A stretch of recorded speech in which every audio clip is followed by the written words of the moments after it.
Lagi-lagi, bayi baru lahir dibuang orang tak bertanggung jawab. Kali ini terjadi di Jalan Tibung Sari lingkungan Kuanji Dalung, Kuta Utara, Badung. Semula dikira suara kucing, ternyata warga temukan bayi terbungkus kresek. Kasih Humas Polres Badung Ibtu Ketut Sudana menerangkan peristiwa itu terjadi Senin 28 Maret malam.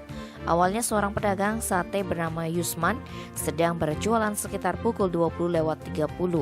Kemudian pria asal kampung Jawa Denpasar Utara ini mendengar suara tangisan bayi. Saksi bingung karena tangisan tersebut terdengar dekat. Tiba-tiba dia melihat bungkusan kresek hitam bergerak di tumpukan sampah di depan tempatnya berjualan. Suara itu juga didengar pemuda bernama Putu Agus Eka Wiguna Putra yang hendak membeli makan. Namun saksi Agus mengira tangisan itu adalah suara kucing. Karena penasaran, keduanya bersama-sama mendekati asal suara tersebut. Ketika membuka bungkusan kresek hitam yang terikat, mereka terkejut karena isinya bayi berjenis kelamin laki-laki dengan tali pusar yang masih menempel. Warga sekitar dan pengendara yang melintas pun geger. Selanjutnya, seorang ibu membungkus bayi tersebut dengan handuk dan membawanya ke bidan Ninyoman Kusriani di Jalan Tegal Permai.